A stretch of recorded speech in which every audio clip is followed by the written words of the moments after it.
Hey there, StarCraft fans! It's Falcon Paladin coming to you with yet another edition of StarCraft2 Legacy of the Void. Today it's going to be a game between Reynor and Neeb here on Cerulean Fall, the latter edition from WCS Montreal. Bottom left-hand corner, the red Protoss player Neeb from the United States of America and representing Ting. And in the top right-hand corner, we have the blue Zerg player named Reynor, hailing from Italy. 16 years old, and Neeb is 20 or 21. He is also very young and also very, very good.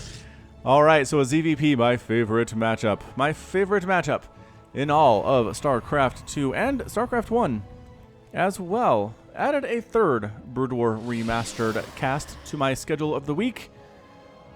Whew. Hopefully I can do it. Hatch first here out of Reynor. And Gateway expand here out of Neeb. No Forge. No Forge. This is not Haz. This is not the Taiwanese player Haz. This is Neeb. He knows how to cannon rush, but doesn't do it very often, as far as I can tell. Oh, maybe we should do another one of those short games compilations from WCS Montreal. I feel like the games at Montreal were shorter than usual for a WCS event. A whole lot of short games, you guys. Under 5 minutes, under 6 minutes. Can't guarantee it's all cheese. But what I might actually do is have my screeners go through and find the ones that are cheese and do a pro cheese compilation from WCS Montreal. That'd be a lot of fun, wouldn't it? I think it'd be tons of fun. Let's do it. Let's do that for next Sunday. Let's put that on the schedule. I'll get it out to my screeners, see what they have to say. And hopefully that is the plan. So those of you who are watching this, keep that in mind, that is what's going on. So yeah, really nothing else going on here in this game anyway. Nothing too crazy at all. We have the gas, we have the pool. The pool's not even done yet. The expansion's on the way from Neeb. The cyber core is there. The second gas is there. The second pylon is there too. And now from here it gets a little bit more interesting. Does Reynor go for the third hatch? Does Neeb go for maybe a double Stargate opening or a single Stargate opening? Maybe he goes for something weird. Twilight Council? Possibly. But really, Neeb adheres to the belief that what you really want to be doing if you're a Protoss and a ZV or a PVZ or a ZVP is go for a Stargate opening. So quick adept just for that scout, because right now the probe's done a good job scouting information out, but now he can't really get in anymore because queens are on the way, lings are on the way. The lings are out for blood. And yeah, if you try to block this third base, no, these lings are here. You're going to die. You need to be extremely careful getting out. Ooh, it's doing a good job blocking though. Pretty darn good control there by Neeb. And in fact, the third hatch does go down at about 2 minutes and 41 seconds. So excellent job there by the probe scouting that information. There's your Stargate opening. We have an Oracle name ready to go. And we'll keep an eye on Reynor, see when his lair timing is, if that's anything interesting to us at all, or just the standard stuff. Adept is going to finish this transfer because she needs the scouting information. There she is. She's here. Is she able to get up? Oh man, queens. Stab, stab, stab, stab. Trying to get out is the plan here. Sees no lair, sees no baneling nest, sees no roach warren, sees nothing of interest, and manages to escape with her life. Excellent job there, Ms. Adept. It is a Phoenix opening from Neeb. We could see an Oracle next, though, as that's been fairly popular in this matchup recently. In Legacy of the Void, Adept comes in and check the saturation count at the natural base. Sees it is pretty good. Yeah, Raider's not going for any crazy 2-base all-in, or even a 3-base all-in. He is planning on doing the macro style. He's going to try to beat his opponent using the macro. It is an Oracle on the way. This Oracle's name is Malfunctioning Medical Bot. Deploying medical analysis beams. Pew, pew, pew. Subject is dead. Moving on to next patient. Oh boy, this medical bot is murdering folks. Hey, look, a second Stargate, like I said. A 2 Stargate opening. Wow. Amazing stuff, dude. Mass Oracle would be the most fun in the entire world. If Neeb went for Mass Oracle here, I'm not sure if Reynor would be ready for it, to be honest. He's really, really macroing hard. He's on the 3 bases. He does making drones. He's making queens. He does have a Spore Crawler in each base, but Mass Oracle wrecks Spore Crawler. 1 Spore Crawler in each base. That is not a good answer here. Overlord going to go in for the Scout, and the second Stargate is really good to find here. It means a lot of Phoenix, potentially. It means a rush to Carrier, potentially as well, which is something Reynor would want to know. The problem with rushing to Carrier is it's tier 3. And it takes a while to get there, and it takes a while to make Carrier. And as a result, yeah, see this Phoenix? Oh, the second Stargate is, in fact, scouted by what? Oh, by Medical Bot. Yeah, 1 kill. 1 kill. But the second Stargate is scouted here. Phoenix, all the livelong day, gonna be Phoenix. That necessitates a second Spore Crawler at some point in each of your bases, at least. Necessitates additional queens, and necessitates going for Hydra. And there it is. There's your Hydralisk Den. Adepts trying to force a cancel on this third hatch, but there's 3 Adepts here. Good positioning, at least on 2 of them. 1 of them is going to get killed. Morling's trying to roll in, but malfunctioning medical bot is deploying medical analysis beams. And the subject is dead. And the medical bot is moving on. Ooh, that is scary, scary malfunctioning medical bot for sure. Alright, so we're just double pumping these here. Phoenix Forge Twilight Council on the way as well. Phoenix flying around trying to see what they can see. Is there a second spore coming up? Nah. Just the 1 spore and the 1 queen, and no more queens in production for Reynor. He does not respect the mass Phoenix, man. He really doesn't. Lifting, killing, getting a drone on the gas. How long does it take for Reynor to replace it? The answer is going to be at least 5 or 6 seconds at this stage. I wonder if Reynor even noticed. Reynor! Oh, he did. There it is. Bam. 3. Alright, so longer than 5 seconds, but not too ridiculously, stupidly long. Muscular augments on the way here. Not range. I was going to say, you kind of have to decide, as a Zerg player who's going against Mass Phoenix, do you want speed or range for your Hydras? If you want range, you can hit them from farther away, but if you want speed, you can catch up to where they are faster as well. So, did they just lift? I think he accidentally lifted an egg there and got some shots off on it. That is absolutely hilarious. Another Phoenix joining, a couple more Phoenix trying to join the party here, but queen count is currently 6. Couple drones going down, and this just isn't enough. This is not enough damage done by Neeb to really... And especially with these Hydras. Wow, okay, that was the wrong place to go. Nope. Nope, Reynor's up. Reynor is winning this game thus far. The Phoenix did pretty much nothing. Did that Phoenix die too? 6 Phoenix have gone down. There are currently 3 remaining. 3 Phoenix is not as good as a large cloud of Phoenix here. Working on charge, working on +1 attack. He might have been trying to bait out the Hydras because charge lots are so good against them. And really, you kind of want to skip a Baneling Nest if your opponent's going Mass Phoenix. This could have been a fake out. This could have been a straight up, way to go fake out of Neeb to force a ton of Hydras out of Reynor, and then charge lots just kind of messed them up. That said, he's not ready for that. Charge is not done, and these Zealots are in trouble. They're in trouble. Absolutely, yes. I think Reynor might assume charge is done, and by assuming charge is done, he waited until charge was done. Now it is. He had a small window in there where I think he could have got something done. Honestly, okay, well, Archon's on the way. Storm is not being researched in production at all. Hydra's trying to threaten the front here just a little bit. A 4th base is on the way from Reynor back home. We got some Zerglings running in, but there are Archons present, and that's just never good. Oracle's present as well. Yeah, Hydra's. Charge lot, Phoenix is really good against Hydra. Especially if they're off creep, and especially if they don't have the range upgrade. They do have the speed upgrade. Oh, range is done. Groove Spine's just finished, but it was not there for that battle. I can tell you that much.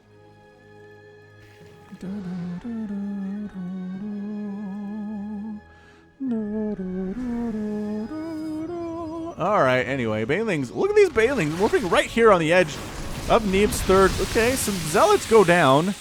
That was not cost efficient, though. I don't think... Did any High Templar die? Nope. An Adept died.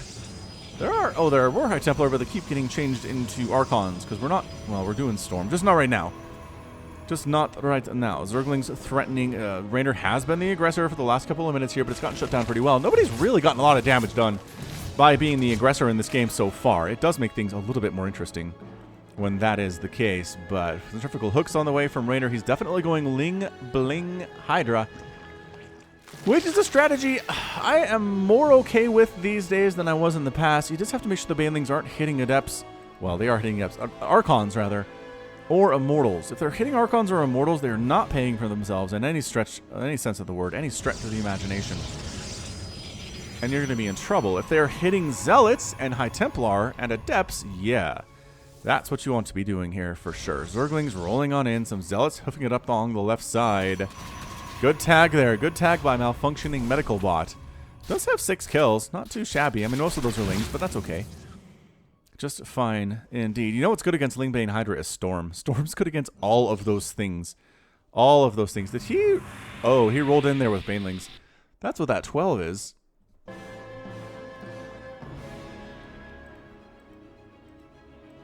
Yeah. Well, the army is coming over here to defend the 4th base. It was not a good time for them to go. They don't even have centrifugal hooks. They just walked their way in. Wow. Oh, Neeb. Oh, Neeb. Oh, Neeb. Yeah. 12 down. Honestly, some Lings rolling in would have been just fine. I guess the reaction time of Zealots was pretty quick, but man alive. Revelation tossed down there on Reynor's army. He's got Hydras, he's got Lings, he's got Banes. He's working on +2 melee attack, which does let the Banelings one-shot the probes if they explode and detonate upon them. Archons, Zealots, High Templar. Wait, any High Templar in here? Actually, no, just the Depths. And Zealot kind of marching around. Another attack of Zealots. They made it up here to the third base, but no. Absolutely not. Banelings, oop, 5 more probes go down. Cannon gets a couple shots on there as well. Attack in the middle of the map here. Some force fields go out. Don't do a whole lot as far as zoning things out. The Archons crush them anyway, as they are massive.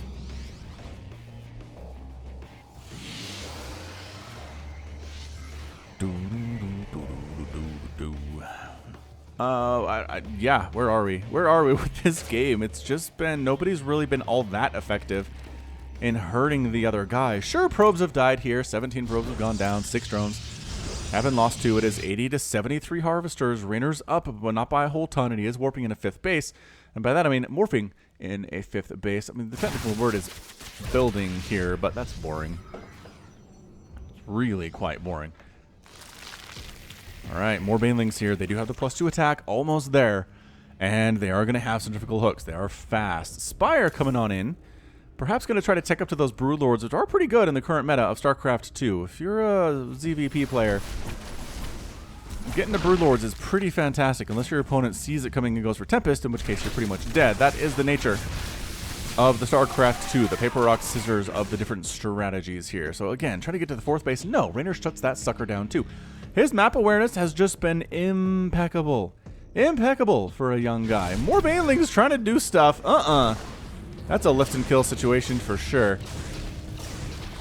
Exploding. Does that actually hurt? No. If you kill them and they don't detonate, they don't actually hurt you that much. Zealot trying to get on in here and kill some drones at the 3rd base, but nope. All the Zerglings show up and shut that sucker down.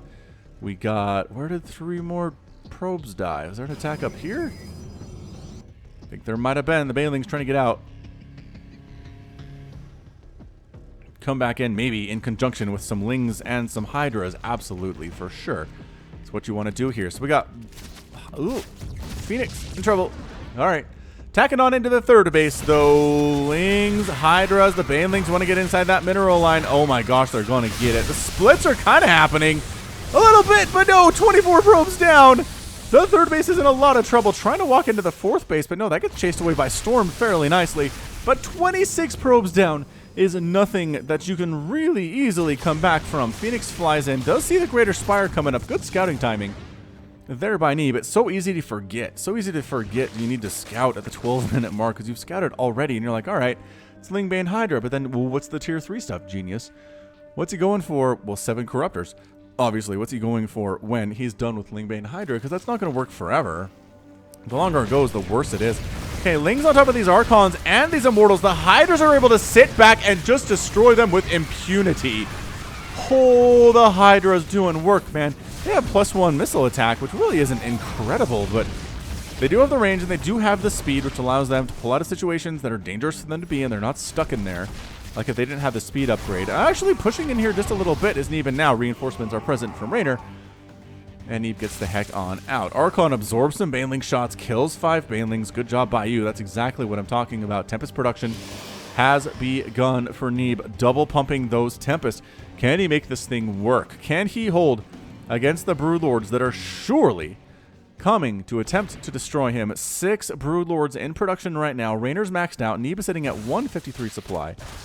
Resources lost 13,000 for Reynor and 15,000 for Neeb. More Banelings going down on the attack at a 4th base. The 3rd base in a lot of trouble, man. Archons can absorb a lot of energy off of a shield battery and bring it down to nothing. The Storms not getting hits necessarily, but forcing the Hydralisks away. Another base on the way from Reynor. He says it's been 2 minutes since I've expanded, so sure, top left-hand corner. Let's go for that for our 6th, and indeed it is. So 4 bases happily running for Neeb. He's got 62 workers. He's down to about 20, though. And more Banelings starting to come on in here. 12, in fact. Pretty darn good number. Broodlords with Hydra support are here at the 3rd base. Can Neeb handle this is the question. Another attack trying to do stuff, but no, that actually is getting taken care of The Broodlords show up where Neeb was not quite prepared for this. Broodlings are raining down. They've got +2 attack. They hit pretty darn hard. The Tempest need to focus down the Broodlords. Stop hitting Lings and Banelings and stuff. But the third base is dead before the Tempest can really respond here at all. That is really, really tough. That is a tough setback for Neeb. Banelings again trying to do stuff. Reynor just doesn't give up, man. He doesn't let up at all. Zerglings are not afraid of the Archons anymore. They have the +2 attack. Gonna go and hit some of these Zealots as they're coming on in. Shield Battery trying to heal up, and they do manage to save one of the Zealots with +3 attack. Hydras marching on in. Broodlords actually in trouble here. Okay, so the Broodlords are gonna die. The Hydras are just eating the storms. They're just walking through this, recognizing it's just Tempest. It is a bunch of Zealots, which is a little bit scary now. The Warpin was nice, but the Broodlords died, but it's still 21 Hydralisks in production for Reynor. 118 to 180 supply. That tells you everything that you need to know. Zerglings are going to come down and get into this fourth base again. This has just been an absolute hotspot for Zergling activity throughout this entire game. They have +3 attack. They have adrenal glands.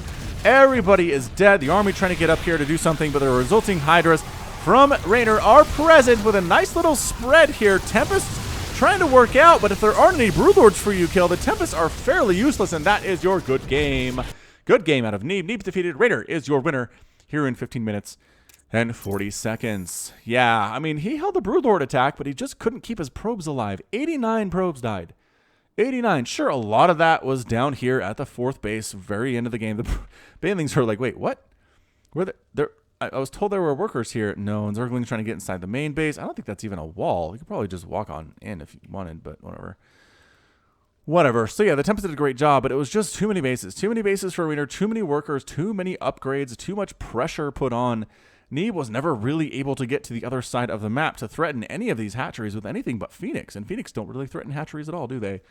No, they do not. So good job by Reynor. Bit of a textbook display on how to deal with the Protoss player. Keep them on the back foot. Threaten their bases. Ling run-bys, Baneling run-bys all the time. As long as you keep them home defending, you can macro up at home without having to worry too much. I mean, there were no Warpins. There was no Archon Warp Prism harassment. There was no Tempest harassment. The Zealots tried to get across the map, but were always consistently shut down when they tried to show up at either the third base or this fourth base. And Reynor is just going to be a scary one, man. He's going to be a terrifying one. Right now, he's already terrifying, but he'll get worse. Just wait for that. Okay, so that's going to be it for me today. This has been Falcon Paladin coming at you with yet another edition of StarCraft 2 Legacy of the Void. Go ahead and hit that like button. Hit that subscribe if you like what you saw and what you heard today. You can also catch me on Twitter, Facebook, Patreon, and twitch.tv/FalconPaladin, where I'm doing a Warcraft 2 playthrough. And until next time, as always, you take care of yourself.